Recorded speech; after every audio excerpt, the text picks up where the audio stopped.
L'opposition républicaine s'est retrouvée donc cet après-midi au siège de l'UFC pour débattre de la situation politique, économique et sociale du pays.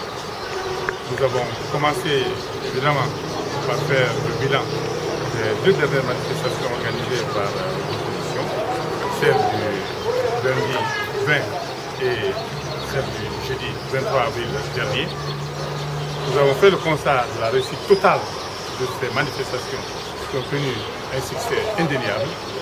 Partout où les Guinéens n'ont pas pu jouir de leurs droits constitutionnels de cortège et de marche, il y a eu des journées villes mortes qui ont enregistré l'absence totale d'activité dans pratiquement tout le pays. Parce qu'il y a plus de 15 préfectures qui ont connu soit des journées villes mortes, soit des marches pacifiques. Partout où les forces de l'ordre se sont opposées à ces manifestations, partout où les forces de l'ordre ont donc dispersé ou empêché le regroupement des manifestants, il y a eu des journées villes mortes qui ont connu des boutiques fermées, des marchés déserts, des routes complètement enregistrant des circulations entièrement fluides, tout simplement parce que les Guinéens se sont reconnus dans notre mode de manifestation, qui ont décidé donc, par leur comportement républicain, d'appuyer les revendications de l'opposition. Nous avons hélas enregistré encore, toujours dans le cadre du bilan de ces manifestations, encore un mort, plusieurs blessés et des interpellations. Il y a eu au moins une centaine d'interpellations. Il y a plus de 50 blessés, dont 18 sont dans un état grave. Parmi ces 18, il y a 9 qui ont déjà subi et qui doivent subir des interventions chirurgicales. Il y a plus d'une vingtaine qui ont été blessés par balle et ils sont donc dans une situation catastrophique où les forces de l'ordre, en dépit de délégations du gouvernement, usent d'armes de guerre pour effectuer des opérations de maintien d'ordre. Nous avons aussi évidemment envisagé des manifestations futures. Nous avons donc prévu d'organiser une autre marche pacifique, cette fois-ci dans les 5 communes de Conakry, le jeudi 30 avril prochain. Cette marche pacifique sera suivie la semaine suivante d'une autre marche qui sera organisée cette fois-ci et à Conakry et à l'intérieur du pays, c'est-à-dire sur toute l'étendue du territoire national. Entre-temps, le lundi prochain, nous avons décidé d'aller soutenir nos manifestants qui ont été illégalement interpellés et qui sont jugés de façon expéditive dans des procès organisés à la hâte et sur injonction évidemment du pouvoir. Nous allons donc aller leur tenir compagnie aux tribunaux de Dixine et de Mafankou pour les y apporter notre soutien total.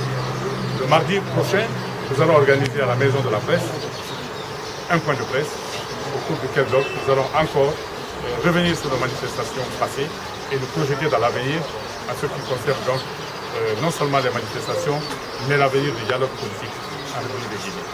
Et le mercredi prochain, nous allons devoir donc rendre visite à toutes ces familles éplorées par ces décès dus aux tueries que nous avons enregistrées lors des dernières manifestations, ainsi que les malades et les blessés qui sont hospitalisés à Conakry. Donc nous allons décider d'aller leur apporter le soutien de toute l'opposition républicaine et l'encouragement de cette opposition à ces militants de la démocratie qui se battent pour que la Guinée connaisse une autre ère de prospérité, une ère de démocratie, une ère de respect des droits de l'homme. Est-ce que vous avez reproché de n'avoir pas informé les autorités des récentes manifestations? Vous avez dit que les délégations régionales, vous ne les reconnaissez plus. Vous avez dit, vous, d'adresser au moins au gouverneur ou au ministère de l'administration sociale. Comment vous avez préparé les futures marches? Les futures marches vont rester dans la logique des précédentes. À partir du moment où nous avons affirmé haut et fort, avec des arguments pertinents à l'appui, que nous ne pouvons pas reconnaître les délégations spéciales et donc leur adresser des courriers, nous continuerons exactement dans la même démarche. Ceux qui disent qu'on ne peut adresser des courriers au gouverneur ou à d'autres fonctionnaires de l'État, je crois qu'ils doivent aller à la relecture de nos lois. Le code pénal est très clair. La procédure administrative qui est prévue pour l'organisation des manifestations sur les places et sur les voies publiques est claire. Il faut adresser les courriers aux autorités locales. En ce qui concerne Conakry, ce sont les maires qui sont censés être les destinataires de ces courriers. Il se trouve qu'aujourd'hui en Guinée, les délégations spéciales qui font office de maire sont illégales et illégitimes. Elles sont illégales depuis leur mises en place, lorsqu'elles ont été mises en place sous les dépouilles des conseils communaux qui ont été dissous sans que les critères de dissolution prévus par nos lois ne soient respectés, à savoir la condamnation au moins du tiers des membres des conseils communaux par un tribunal pour des crimes et délits avant leur dissolution. Ensuite, leur durée de vie est limitée à 6 mois.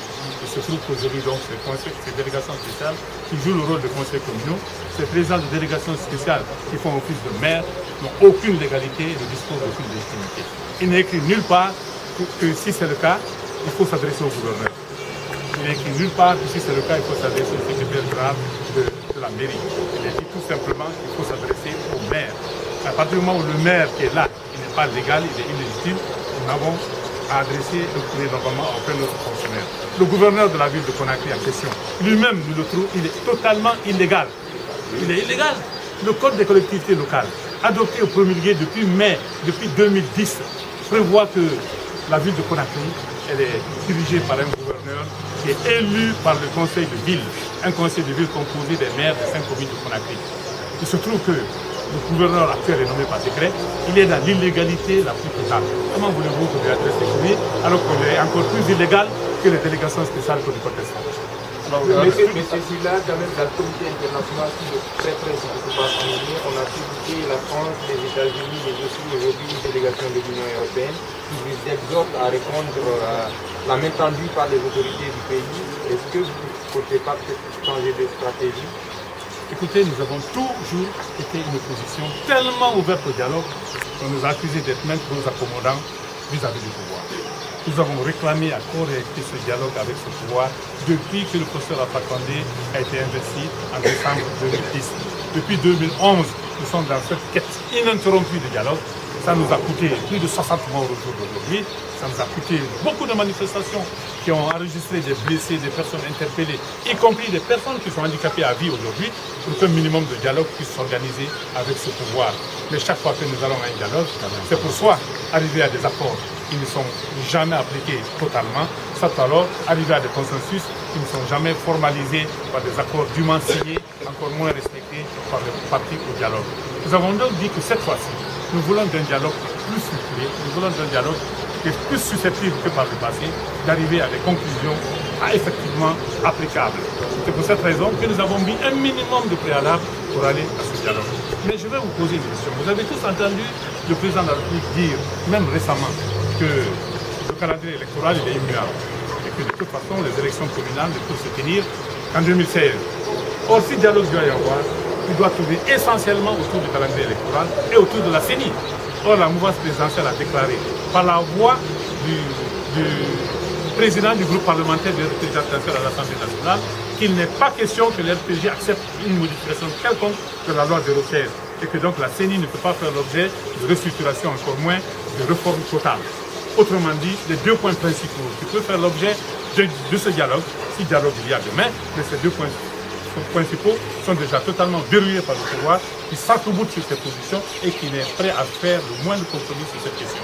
Donc la soi-disant main tendue du pouvoir vis-à-vis de l'opposition pour un éventuel dialogue, c'est une opération de pub, une opération de communication. Le dialogue, le pouvoir est déterminé à ne pas changer de position. Il est totalement fermé au dialogue et l'objectif, c'est de nous faire perdre du temps pour nous mettre après devant une situation de fait accompli. On va arguer de l'urgence pour dire qu'il n'est plus possible d'organiser les élections communales parce que tout simplement, on n'en aura plus le temps.